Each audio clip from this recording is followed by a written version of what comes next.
Bom, boa noite. Vamos começar mais humildinho, né?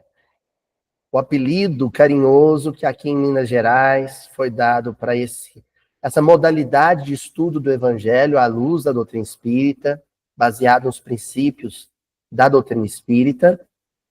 Palavra que lá em Portugal se refere às crianças, os miúdos, né? Assim, os miudinhos, as criancinhas. Então, mais do que apropriado, porque nós vimos na passagem anterior aqui um estudo em que Jesus diz que o reino de Deus é aqueles que se assemelharem às criancinhas, é aqueles que se assemelharem aos miudinhos. Não é assim? E eu estou começando esse estudo fazendo referência a Portugal, porque hoje o nosso salão recebe a visita amiga, querida, de uma caravana, um grupo que veio de Portugal. A querida Carla, o Luiz, o Felipe, a Herminda e o Alexandre vieram de Val do Paraíso, a 45 quilômetros de Lisboa, distrito de Zambuja. E eu queria dizer para vocês que a alegria, o contentamento, a emoção de recebê-los aqui é enorme. Enorme. Eu sei que vocês acompanham lá, né? Eu já tive a oportunidade de estudar com vocês pela internet, já fiz uma palestra online, né, pelo Google Meet, no grupo de vocês. Jesus fortaleça vocês na tarefa, tá bom? Nós estamos estudando, então, o Evangelho de Mateus, no capítulo 18, e iniciamos o versículo 6, nas últimas duas reuniões, né?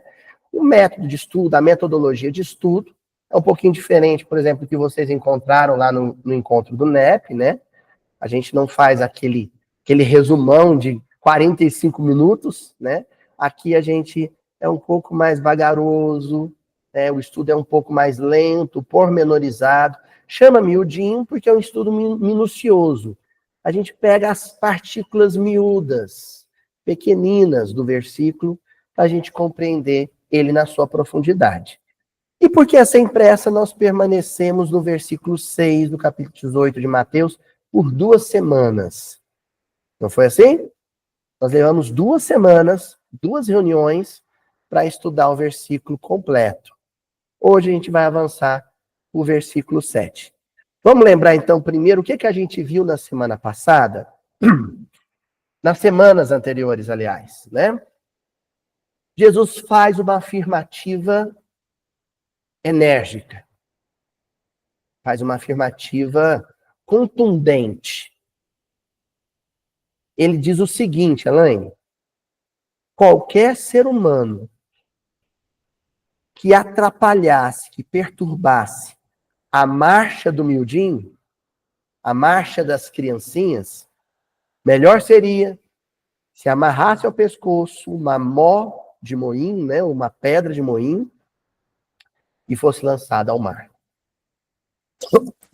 É uma imagem forte e, obviamente, figurada. Né? Jesus não estava sendo literal, explícito na sua exposição.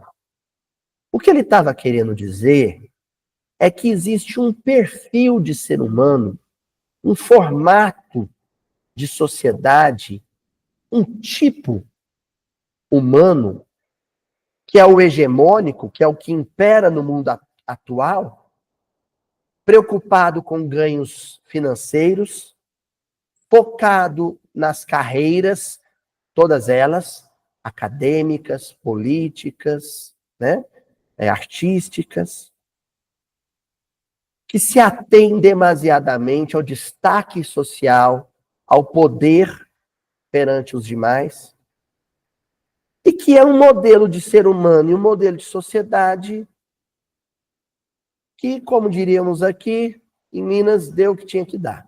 Está gasto, está esgotado, não funciona mais.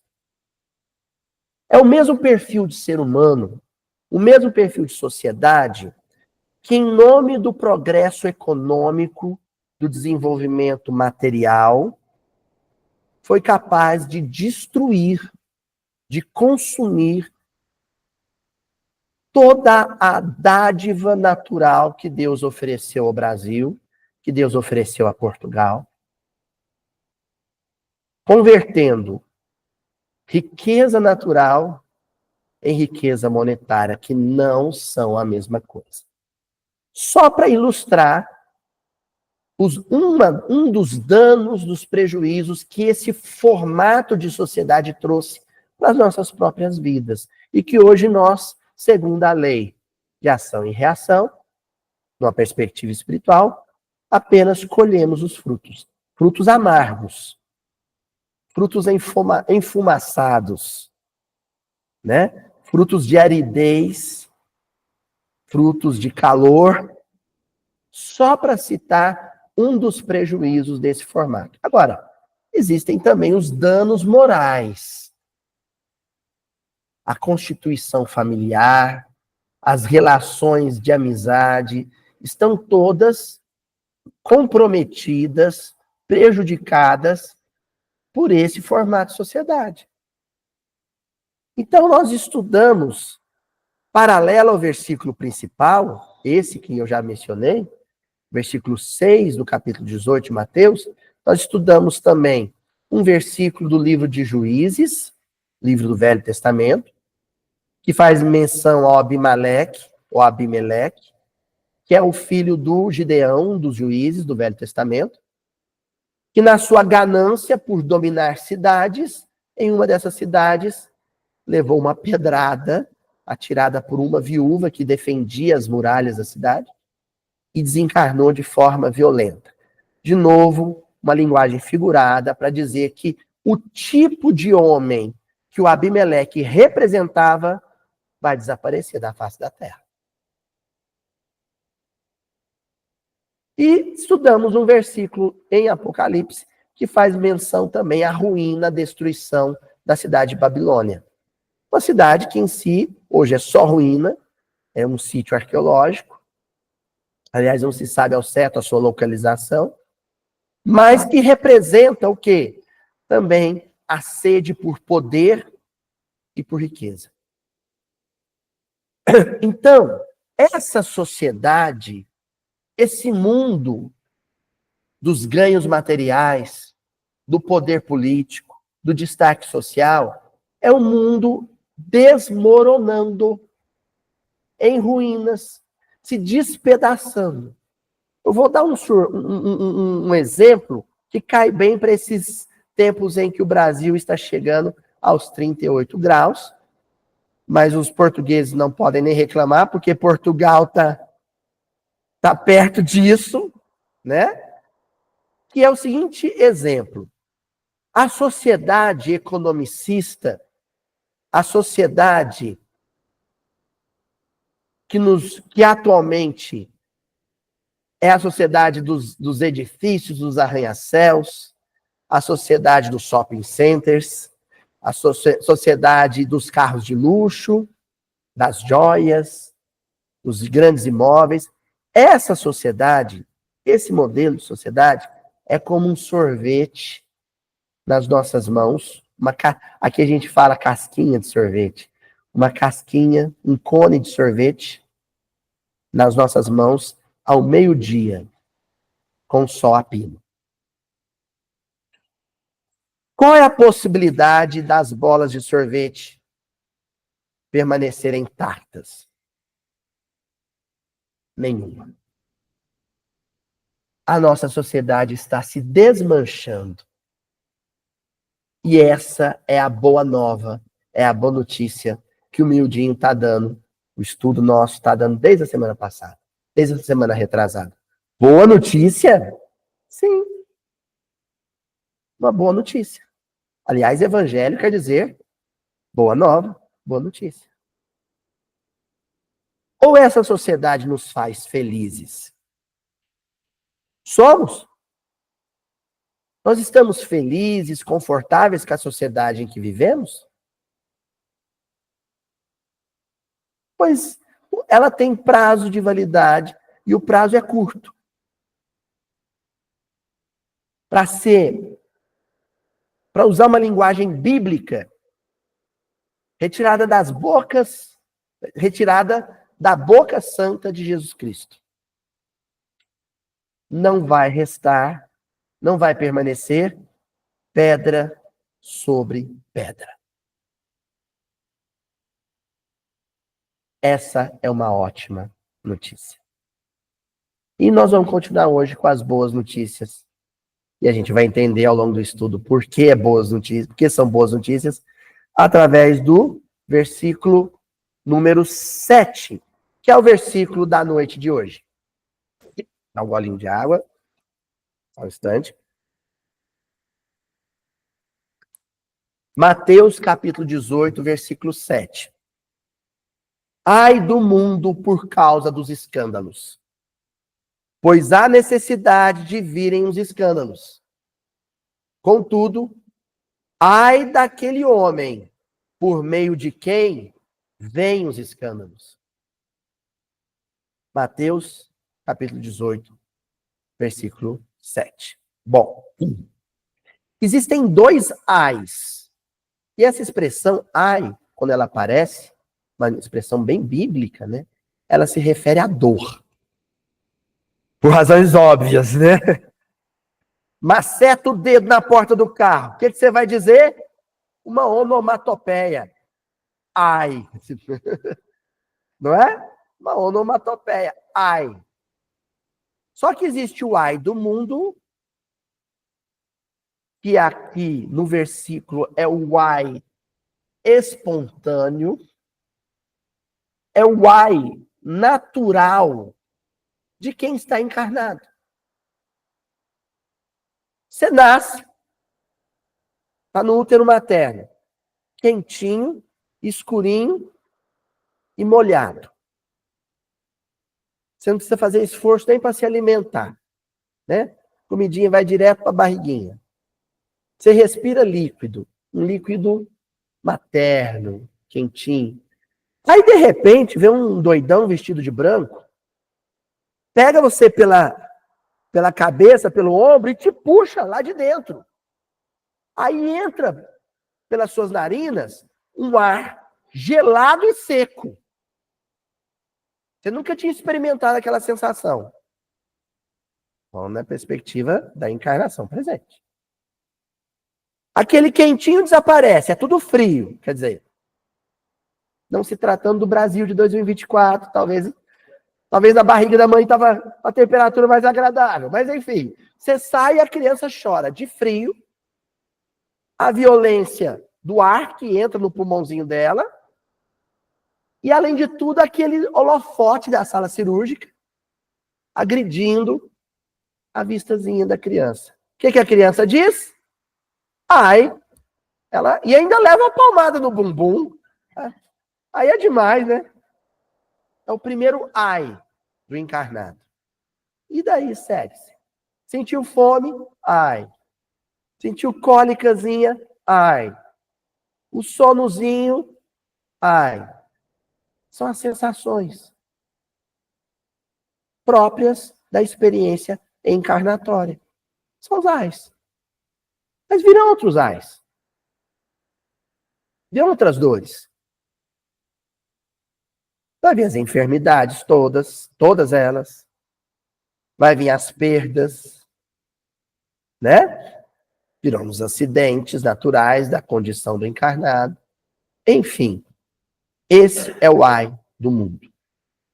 O ai do mundo, que pode, por exemplo, ser representado, ser ilustrado, por um chute não calculado, não predito, do seu dedão do pé direito numa pedra basáltica que está no meio da trilha, no meio do caminho, no meio da estrada. Você está caminhando na estradazinha, de repente você bate a ponta do seu dedão, levanta a unha, tá? Vamos piorar a situação, né? Porque você deu aqui em Minas a gente fala um bicudo. Deu um bicudo, um pontapé na pedra basáltica. Quem colocou aquela pedra ali? No primeiro ai, o ai do mundo, ela desceu naturalmente da montanha rolando, quando teve, por exemplo, um abalo sísmico. Quando, por exemplo, choveu, Aí veio a enxurrada, né? E fez aquela pedra descer à força da água, fez aquela pedra rolar, ela foi parar ali no caminho, você estava andando por aquele caminho, se distraiu e bateu com o pé na pedra. Esse é um escândalo. A palavra escândalo vem do grego escandalon, que quer dizer pedra de tropeço. Só que essa pedra de tropeço pode ser uma armadilha ou não. Se ela foi parar ali no caminho de forma natural e espontânea, a experiência desagradável de chutar aquela pedra é um ai próprio de quem está no mundo. É uma dor natural de quem está no mundo. Então, o primeiro ai, o do mundo, o escandalon, a pedra de tropeço, a pedra que está no meio do caminho, ela é natural, ela é espontânea. Ela está ali porque a própria, aquilo que Allan Kardec chama de a força das coisas. A força das coisas botou ela lá. Tá bom? Mas Jesus, ele vai alertar a respeito de um outro ai. Um ai, uma dor, que o homem vai sentir quando o pé dele chutar uma pedra que foi estrategicamente situada naquele lugar por um outro homem para com a intenção de que aquela pedra machucasse ou derrubasse alguém. Oi? Uma armadilha. Exatamente. Então, aquela pedra de tropeço, aquele escandalon, ali passa, é uma outra tradução possível para escandalon. Uma armadilha. Eu quero derrubar o Alexandre, eu sei que o Alexandre vai passar por aqui, eu vou colocar uma pedra aqui para ele tropeçar, cair e se machucar. Outro ai. Só que aí tem um detalhe, Alexandre. O ai que este primeiro homem vai sentir é um ai físico. Certo? Mas existe o ai daquele homem. Que homem? Aquele malvado, maldoso, que tinha intenção de te machucar. Quando você cair, bater o rosto contra o solo, quebrar os dentes e começar a sangrar, quando você se erguer e ele ver o seu sangue, vai ter um desconforto dentro dele que não é físico, é psíquico. Aí é o ai da consciência. É o ai daquele homem, aquele que maldosamente quis te derrubar. É o terceiro ai. É o ai que nós vamos estudar aqui. É o ai daquele homem. Por isso que, dentro do versículo, a partícula miúda, o pedacinho, o fragmentozinho do versículo que nós vamos discutir hoje a noite toda. Na noite toda, não, o pessoal acha que... A gente, meia-noite e meia, normalmente, a gente sai daqui, tranquilo, né? Normalmente. O pessoal insiste para eu ir até 1 hora, mas eu canso, né? Então, hoje nós vamos estudar este ai. O ai daquele homem. O ai de quem prejudicou alguém. Tem o ai de Abel e tem o ai de Caim. Caim sentiu a dor do punhal, do peito. Abel sentiu a dor do punhal no peito. Caim sentiu a dor do sangue nas mãos. Entendeu? Tanto que Deus, quando acontece o primeiro crime da humanidade, a primeira vez na liturgia bíblica, notem bem, né? Na liturgia bíblica, na ludicidade do texto bíblico, na poesia do texto bíblico, A primeira vez que alguém pôs pedra de tropeço para o outro, pôs escândalo para o outro, primeira vez que alguém quis causar dor em outro, foi quando Caim exterminou o irmão Abel. Quando isso acontece, Deus não vai falar com o Abel. Vai lá no Gênesis, vocês vão ver. Sabe com quem que Deus vai falar primeiro? Com Caim. Caim,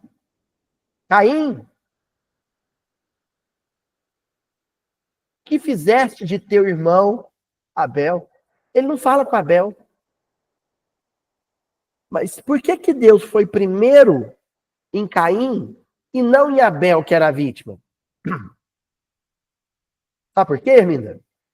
Porque o ai de Caim foi maior, mais alto que o ai de Abel.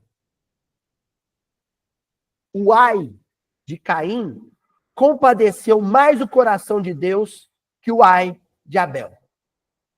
A dor do criminoso é maior que a dor da vítima. Tanto que Deus vira para Caim e fala assim: a voz do sangue de teu irmão chega até mim. A voz do sangue de teu irmão. A gente tem a tendência para dizer, está se referindo ao irmão lá, se contorcendo com um punhal, né? O sangue que gritou alto nos ouvidos de Deus não é o sangue no corpo de Abel, é o sangue nas mãos de Caim. Nós estávamos no encontro do NEP, no Núcleo de Estudo e Pesquisa do Evangelho, em Brasília, esse final de semana. Os companheiros de Portugal estavam lá comigo. O Álvaro Mordecai, ele fez uma palestra sobre a caridade. Aí depois a gente teve um painel e eu ousei acrescentar uma coisinha na palestra do Álvaro. Falei, Álvaro, só tem um detalhe sobre a caridade. A lá Jesus, a maneira de Jesus.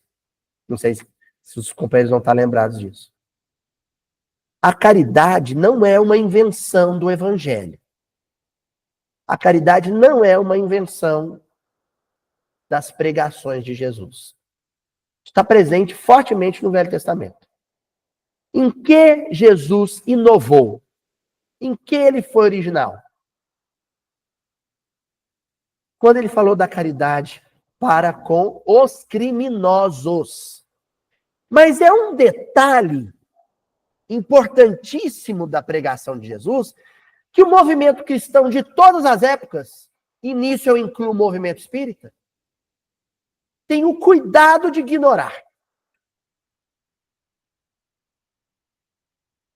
Tanto que lá, em Brasília, eu dei um exemplo.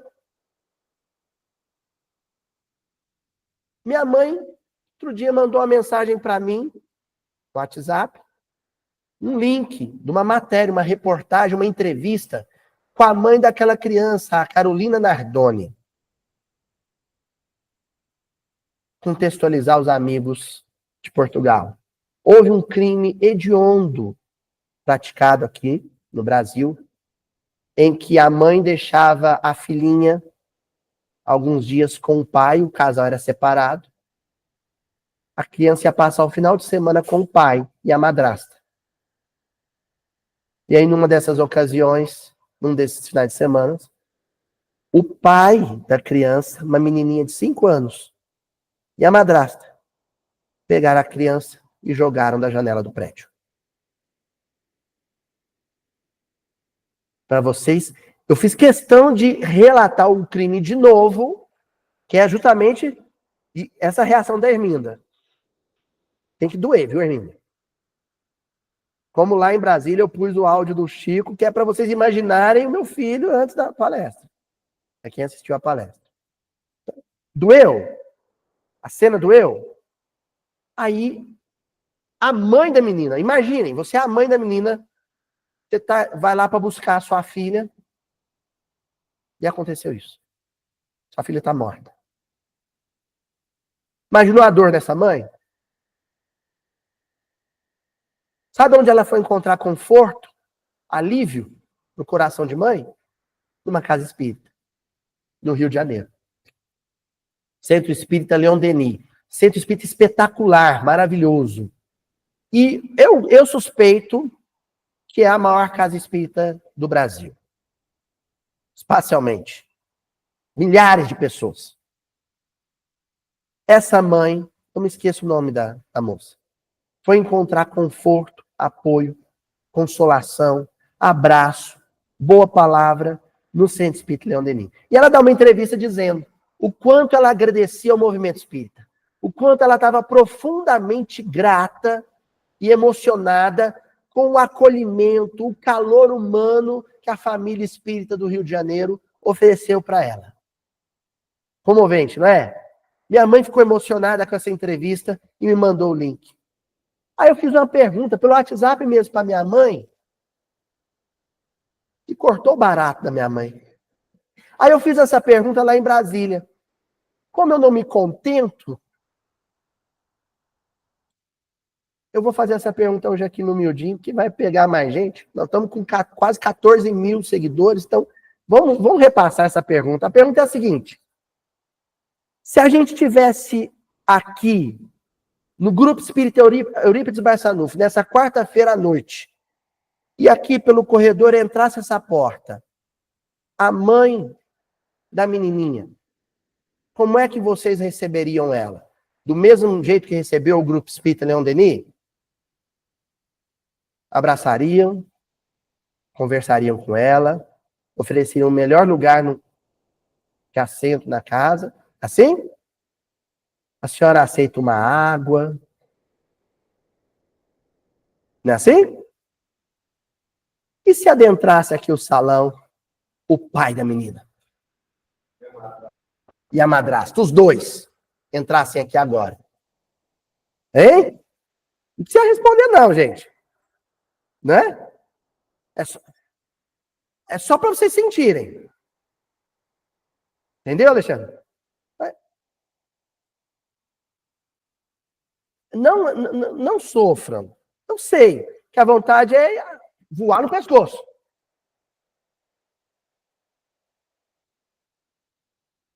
Essa é a pergunta que eu tenho para fazer para o movimento espírita. Qual seria o acolhimento de qualquer casa espírita no Brasil ou fora do Brasil para o criminoso, para o Caim, não para Abel? Qual seria o acolhimento? Agora vou mudar a pergunta. Qual seria o acolhimento oferecido por Jesus de Nazaré? Qual seria o acolhimento oferecido por Jesus de Nazaré? Então, nós já estamos, 8h17, e eu não saí do versículo ainda. Nós nem começamos as perguntas.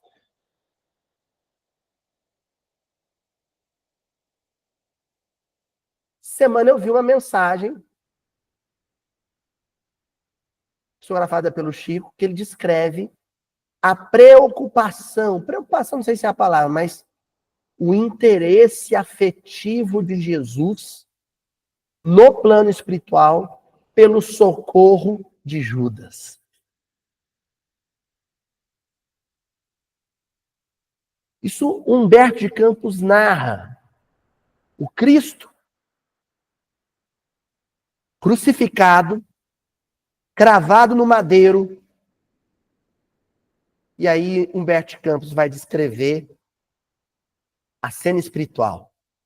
Eu sempre tive essa curiosidade, não sei vocês, né? Se eu tivesse um psicoscópio para ver como que era a cena espiritual do Calvário.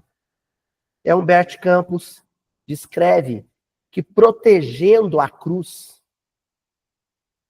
uma revoada, imagina uma revoada de pássaros, uma revoada de anjos, circundavam, voavam em círculo, guardando a cruz do Cristo. De repente, o Cristo inclina o rosto, um dos anjos entende e vem e sobrevoa e encosta o peito, a cabeça no peito de Jesus, para que o Cristo balbuciasse algo no ouvido do anjo. Humberto Campos diz o que ele fala. Vá buscar Judas.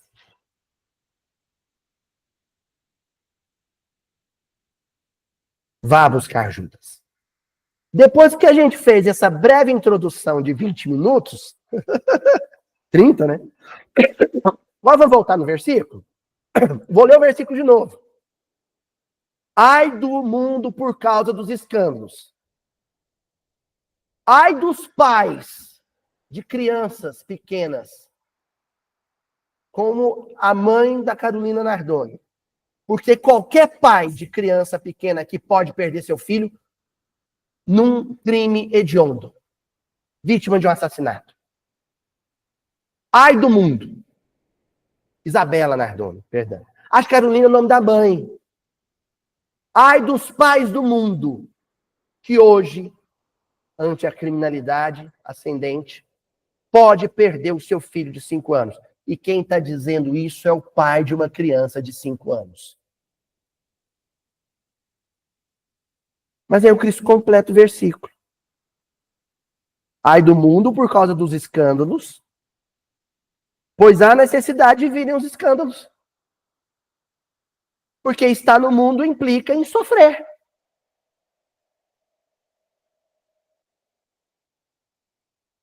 Mas, contudo, ai daquele homem por meio de quem vem o escândalo. A dor maior é do pai da menininha. O pai da Isabela Nardoni. A dor maior é de Caim. Então são duas dores diferentes.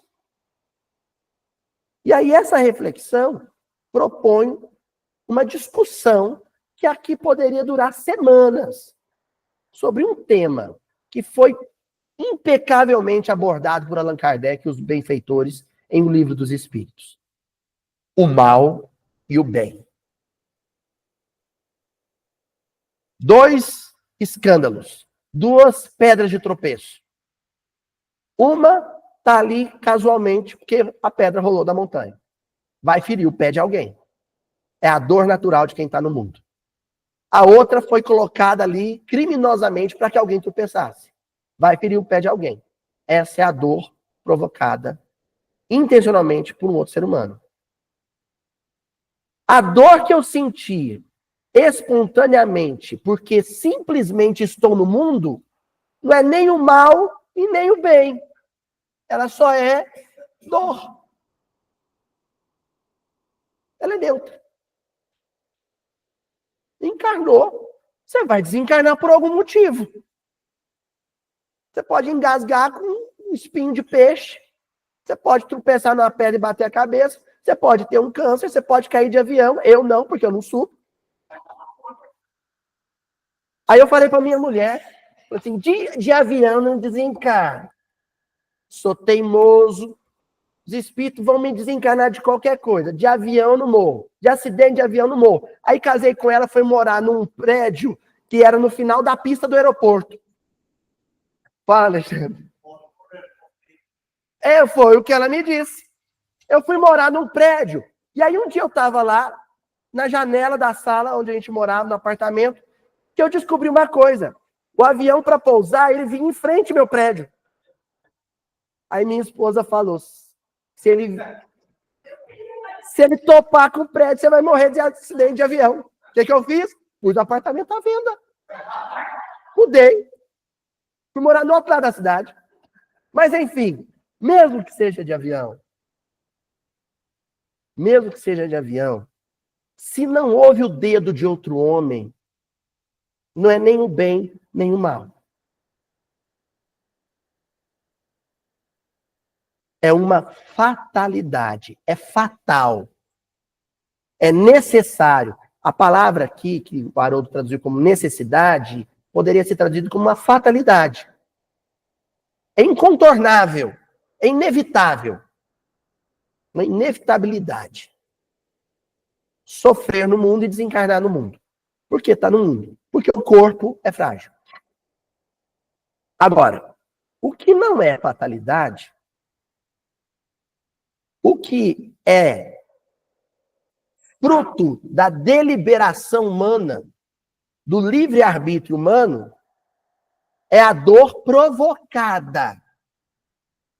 A essa dor provocada, seja a dor moral, seja a dor física, se dá um nome: o mal. É o mal. E aí a gente vai para o Livro dos Espíritos, questão 630, acho que das 8 questões que eu separei, vai dar para estudar só essa, não tem importância, próximas semanas, né? O Felipe sai de novo, viaja de novo, vem, semana que vem, na outra. Felipe, de onde você veio para assistir o estudo? De Uberlândia, né? Mas é em Brasília, né? Vem de Brasília. Pois tem uns malucos maior que vieram de Portugal. Eu falo, vocês, só tem doido aqui. Então, hoje a gente vai estudar só essa questão. 630.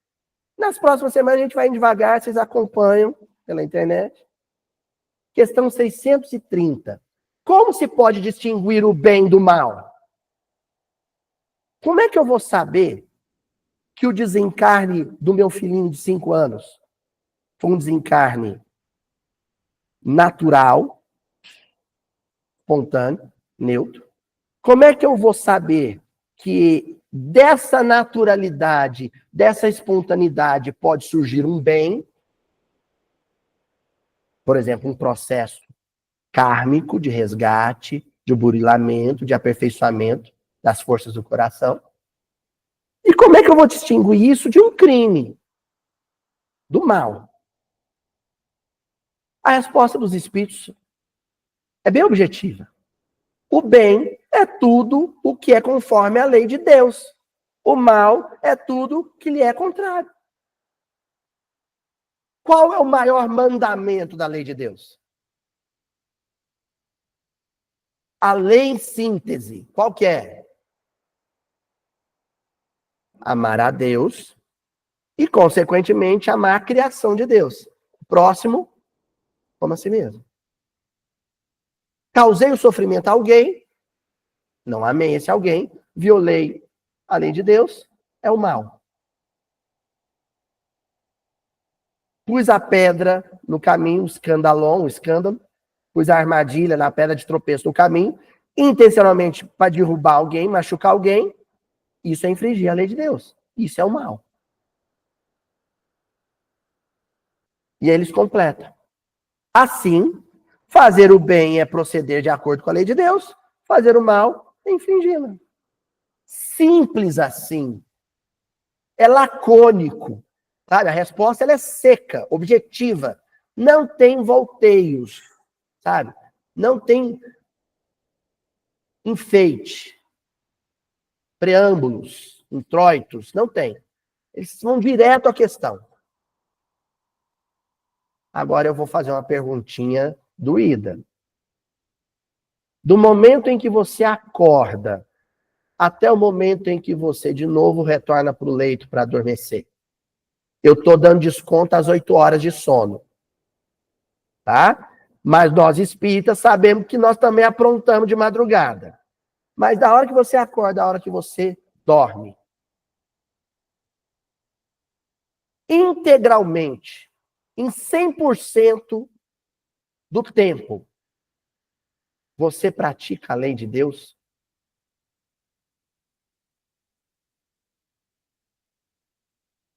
Hein?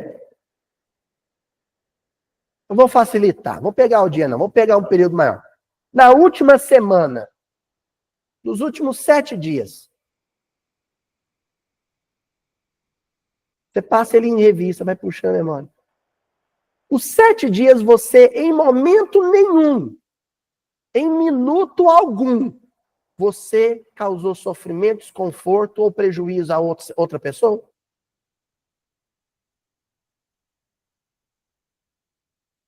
Se não houvesse a necessidade de fazer essa pergunta, Santo Agostinho, no final de O Livro dos Espíritos, na questão 919, nas últimas questões, né? ele não teria proposto aquele autoexame que todo ser humano deve fazer antes de dormir. Passar o dia em revista, revisar todo dia, todos os atos, todas as palavras e todos os pensamentos. Porque às vezes a pedra que eu coloquei no caminho para o outro tropeçar é vibratória. Entendeu, Celi? Às vezes, o tropeço, a pedra de tropeço que eu vou colocar no caminho para o outro cair, é uma palavra.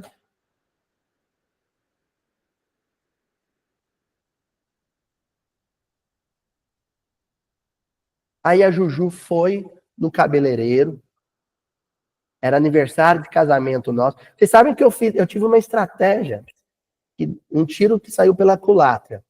Eu pedi a Juju em namoro no dia 18 de abril de 2010, dia do aniversário dela. Aí eu planejei, vai ser dia de aniversário de namoro e aniversário dela eu dou um presente só. Saí mal a beça, tinha que dar dobrado o presente, né? Aí aniversário de namoro nosso, nem é casamento. No primeiro beijo do casal, ela vai no cabeleireiro, faz um penteado bonitão, ela passa um perfume gostoso, põe um vestido lindo. Aí eu chego do trabalho, não tô nem lembrando. Passo por ela e falo assim, onde é que você vai fantasiada assim, mulher? Dona Joana, o que eu mereceria? Hã? A autoestima feminina dela, a autoestima de mulher dela. Vai acontecer o quê? É um tombo, né? Ela, psicologicamente, ela vai com a cara no chão. Eu derrubei ela. Pedra de tropeço. Uma frase. Onde é que você vai vestido assim? Pronto. Sofá, uma semana. O hérnia de disco, né? Dor lombar, mas é assim. Aí o Chico, meu filho, faz um desenho bonitinho na escolinha. Ele pintou o papai. Aí chega, pai, um presente para você. Eu falo, meu filho, tem que melhorar essa curvazinha aqui, né? Tem que treinar mais, meu filho. Não, assim não tá legal não, meu filho. Ele vai levar, eu vou dar um tombo nele, né, Adriana? Eu vou derrubar o meu filho. Sabe quanto tempo ele vai demorar para se levantar daquele tombo? 40 anos e com terapia. 40 anos e com a ajuda de um terapeuta. Estão vendo como o mal que a gente começou a descrever aqui como um crime hediondo no Rio de Janeiro, de repente virou o cotidiano de uma família?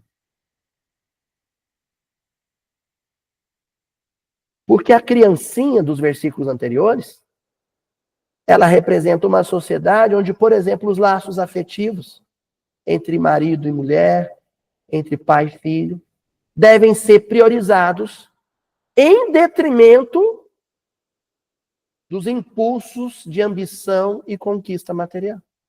Em detrimento, em prejuízo. Minha mãe ela vai fazer amanhã aqui na casa uma palestra sobre o tempo. Ela pediu uma contribuição. Eu falei para ela assim, falei, mãe, o tempo, perdão, ele é que nem o pão que Jesus multiplicou no Evangelho. Antes de multiplicar o pão, o que Jesus fez com o pão? Dividiu. Antes de multiplicar, você tem que dividir. Então, o tempo da gente, você tem que dividir ele. Ó, um pouquinho para a família, um pouquinho para a casa espírita, um pouquinho para a profissão, um pouquinho para o corpo físico, um pouquinho para o repouso. Tá? Aí, no que você vai dividindo o seu tempo, as suas horas do dia, o que acontece com elas? elas se multiplicam. Parece que você viveu 3 dias em um. Rende. Rendeu.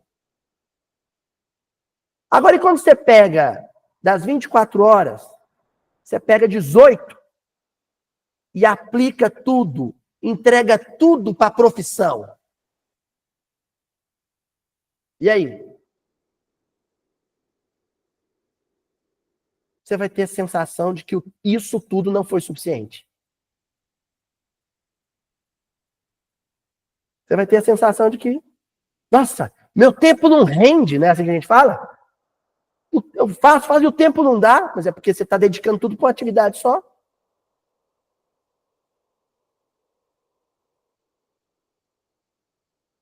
A sociedade da criancinha é a sociedade onde a gente vai dividir as nossas horas entre todos os nossos afetos, não entre todos os nossos interesses. Atualmente a gente pega o tempo e faz assim, um pouquinho para o emprego, um pouquinho para melhorar meu currículo, um pouquinho para aumentar meu Lattes. Lattes a gente fala que é um Facebook de nerd, sabe? É onde os acadêmicos colocam seus artigos, suas teses, seus títulos acadêmicos. Então o sujeito vai dividindo. Só entre os seus interesses. Quase que não sobra tempo para os seus afetos. Mas não dá tempo para nada. A sociedade do homem que vai morrer, desaparecer, é a sociedade em que você dedica full time para os seus interesses. A sociedade do futuro, do reino de Deus, é onde você é tempo integral dos seus afetos. Entendeu? Aí você vai dormir, você faz uma prece e fala assim com Deus: agora, Senhor, enquanto meu corpo repousa na cama,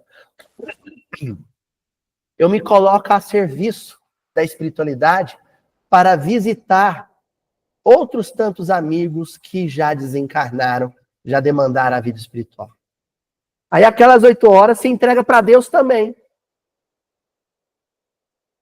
Tá certo? É isso? Isso é o bem. O egoísmo do tempo, a avareza de tempo, é o mal. A nossa existência, a nossa experiência religiosa tem que consistir no constante esforço por distinguir o bem do mal. Religião serve para isso, só para isso. Não serve para outra coisa. Se eu não estou realizando este trabalho íntimo de distinção do bem e do mal em mim, não é nos outros, então a minha experiência religiosa está mais árida que o cerrado brasileiro.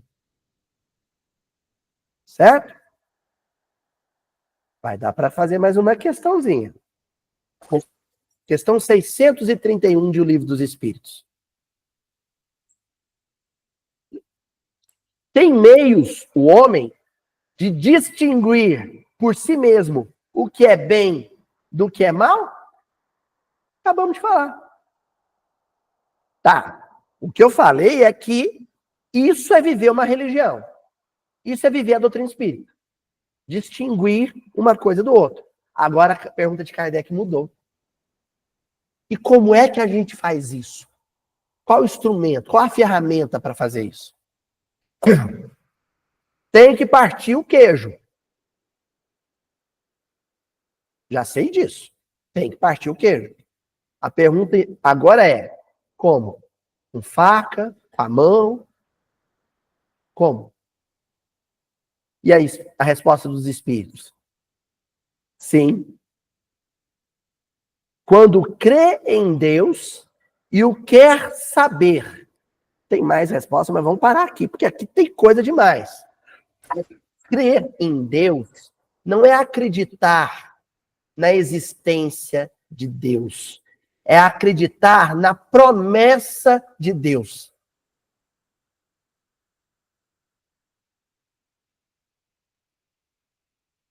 A promessa que Deus fez para Abraão. Existe um pacto. um acordo entre o homem e Deus, representado poeticamente pelos diálogos dele com Abraão. Olha para o céu, Abraão. Quantas estrelas? Eu chamo cada uma pelo nome. A sua descendência vai ser mais numerosa que essas estrelas todas. E eu chamarei cada um pelo nome. Cada fiozinho de cabelo, viu, Felipe? Cada fiozinho de cabelo vai estar contado. Cada folha de árvore contada. Sabe o que Deus está querendo dizer? Que existe de Deus para com o homem zelo, cuidado.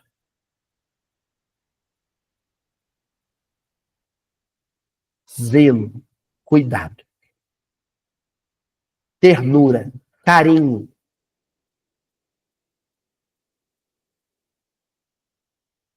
Crer em Deus é lembrar disso. Se você acredita na existência de Deus, mas não acredita na promessa que ele te fez, sua experiência religiosa é seca e estéril. Por isso que eles completam. Crer em Deus e saber disso. E saber como é esse zelo, como se dá esse zelo, como é que acontece esse cuidado. Tá, já sei uma coisa, Deus existe. Já sei outra coisa, ele fez a promessa de que é cuidar de mim, pela eternidade. Agora eu tenho que saber uma terceira coisa. Que cuidado é esse? O que é cuidar de mim? Porque às vezes eu vou cair na ilusão, na infantilidade espiritual de achar que cuidar de mim é me livrar de todos os perigos. E vou me decepcionar com Deus. Porque ele não vai me poupar de nada que seja oportuno, salutar, benéfico de ser vivido. Ele não vai me livrar de nada que a sua sabedoria reconheça como oportuna, benéfica de ser experienciado.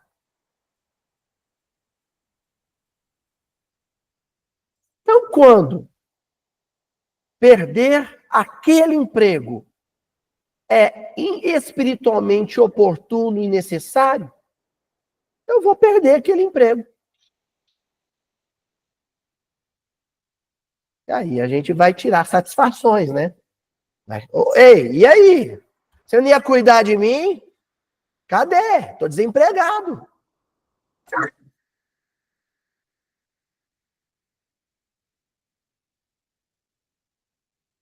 Entendeu? A dor espontânea, a pedra de tropeço que rolou da montanha, ela pode ser muito importante para mim. Aí você vai, tropeça na pedra, arrebenta o dedão, a unha levanta, você fica lá no chão chorando e xingando Deus. Essa pedra miserável rolou da montanha, arrebentou com meu dedo. Eu tinha que chegar hoje no compromisso do outro lado do rio. Aí depois você descobre, no dia seguinte, que o rio inundou. Todo mundo ao redor ali teve que correr. Se você não tivesse tropeçado na pedra, você tinha ido embora na enchente. E tem a mesma situação, de forma análoga, em situações morais. Às vezes, um problema específico, ele vem para te livrar de quedas morais. Lá em Portugal tem loteria, é? Tem, né? Essa praga tem em todo lugar, né? Pois é. E esse negócio, uma vez eu falei uma coisa que não sei quem vai estar lembrado. Se você for lá, fizer uma fezinha, jogar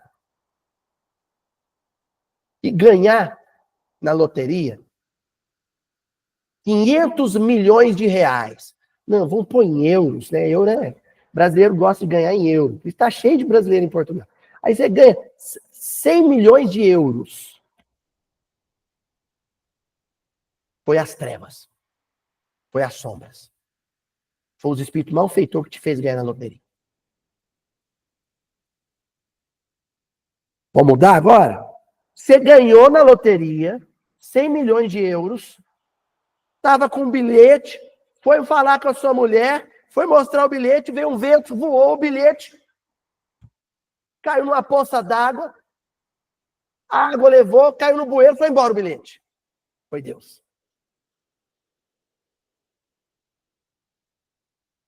Foi Deus que te livrou daquele fardo que você não tinha estrutura moral para sustentar. Entendeu? Estão vendo como a gente está desconfigurando ou desconstruindo as perspectivas mais comuns sobre o que é o bem e o que é o mal? Porque a gente não frequenta essa casa, por exemplo, acessa o canal, para descobrir o que é o bem ou o mal na minha perspectiva, segundo o meu olhar. O nosso esforço ao se debruçar sobre esses textos é para tentar compreender o que é o bem e o mal na perspectiva de Deus. Sob o olhar de Deus.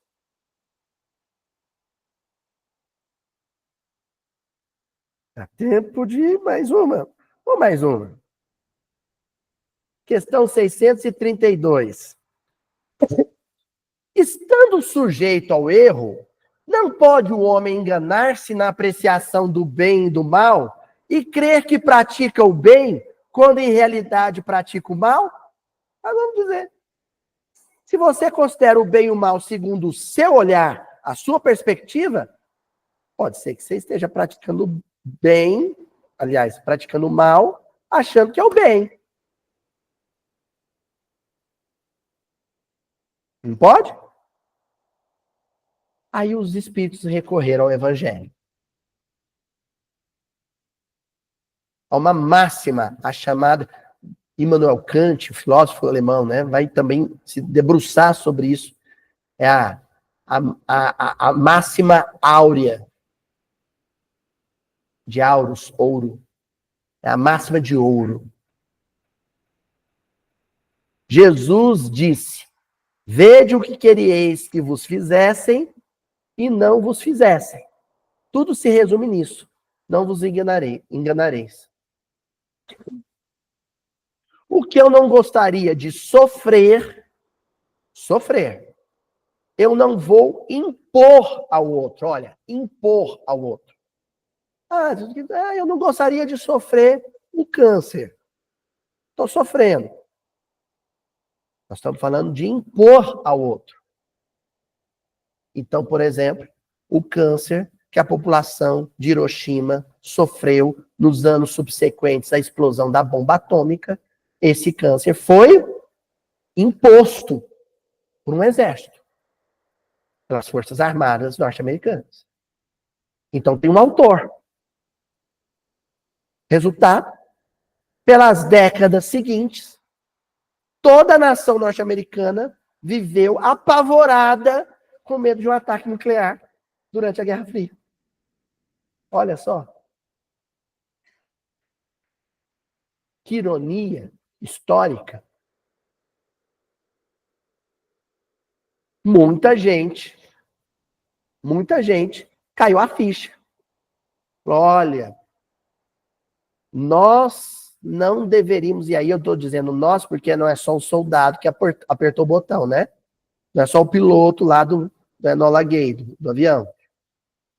Também tem a opinião pública que aplaudiu, que se vangloriou da vitória na Segunda Guerra Mundial. Mas uma turma caiu a ficha e falou, olha, nós impomos uma dor que nós não gostaríamos de sofrer. Quem olhou para o evento dessa maneira, caiu a ficha.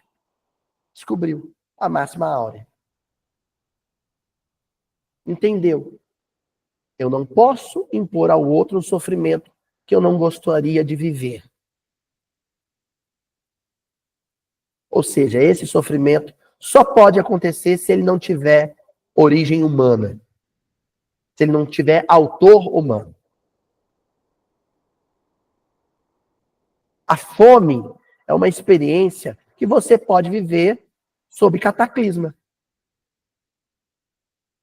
Então, veio um meteoro, caiu, um evento climático, seca, aí eu vou sofrer a sede e a fome imposta por este evento cósmico, planetário.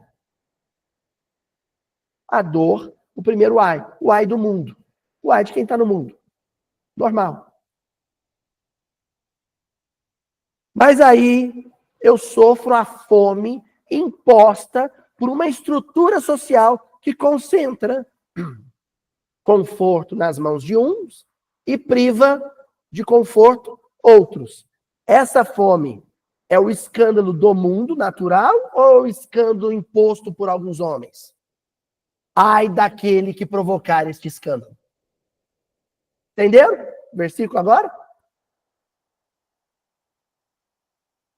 Aí como é que Deus resolve o problema? Como é que ele ensina para este insensível que ele não pode impor ao outro a dor que ele não queria viver, a fome que ele não queria viver? Tem uma brincadeira aqui no Brasil, chamada Dança das Cadeiras. Lá em Portugal também existe essa maldade também, tá? Puxa a cadeira, às vezes pro outro não cai no chão, tá? A dança das cadeiras. Cada hora você vai sentar em uma cadeira diferente. Deus faz a dança das cadeiras. Foi lá, o sujeito foi lá, ganancioso para enriquecer, comprometeu a segurança alimentar de metade da África. Explorou diamante, ficou magnata, bilionário com exploração de diamante, destruiu as áreas agricultáveis da agricultura familiar africana, impôs a fome ao outro. Agora ele mora numa cobertura em Nova York, ficou rico com diamante africano e os africanos estão lá passando fome. Vamos resolver esse problema? Ô, fulano, vem cá.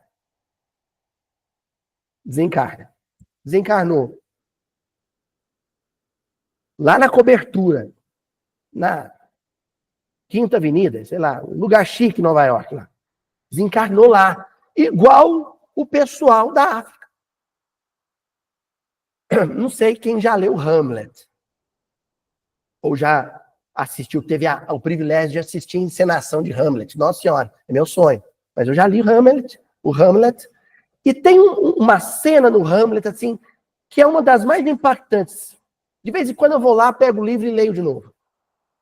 Que é quando o Hamlet e o Horácio vão no cemitério e começam a fazer um diálogo com um coveiro, com dois coveiros.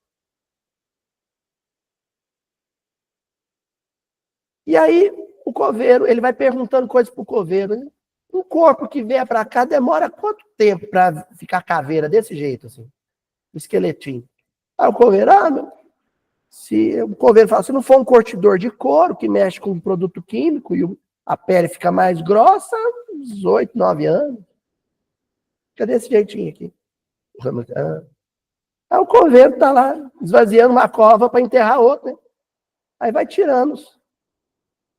Aí pega um crânio. O Hamlet, posso ver esse crânio? É famoso isso, né? Aí o coveiro entrega o crânio para ele e ele fica assim, de quem que era esse crânio? Esse aí era do bobo da corte do rei, York. E o Hamlet tinha conhecido York quando era criança. Ele pega o crânio.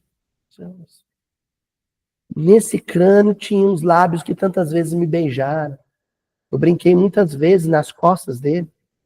Fez a corte rir várias vezes. Aí ele olha para aquele crânio.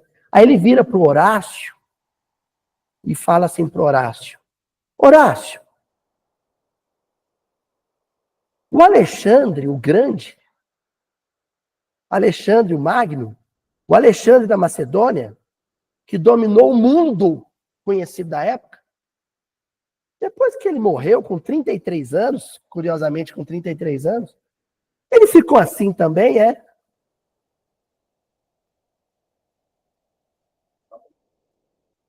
O Horácio falou assim, exatamente assim, Hamlet.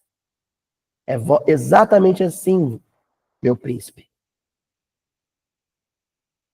Porque o corpo, a casca do bilionário dos diamantes em Nova York, e o corpo, a capa, a casca do esfomeado no interior da África, depois que for para o chão, para a terra, vão ter exatamente o mesmo aspecto. Aí desencarnou, não é? Dança das cadeiras. Aí Deus pega e fala assim, agora eu vou usar um instrumento de aprimoramento das forças morais de qualquer espírito.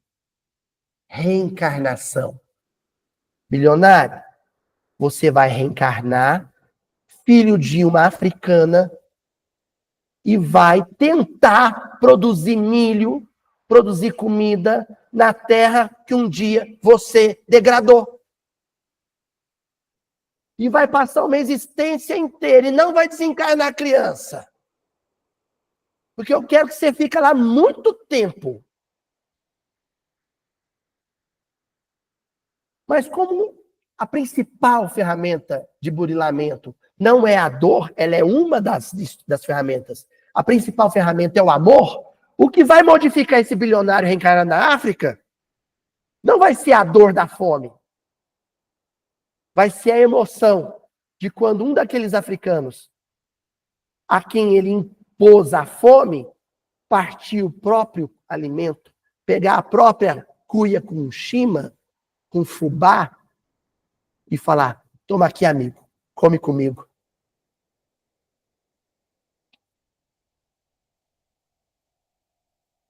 Ele nunca mais será o mesmo. Pronto. Reencarnação.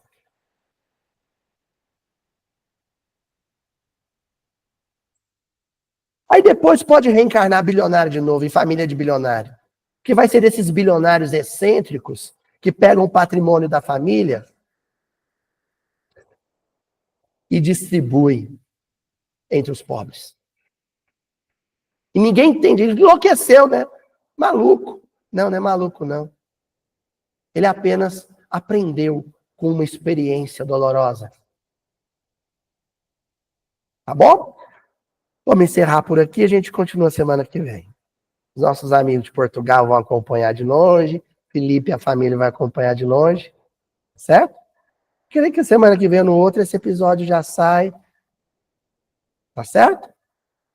Um abraço para todo mundo.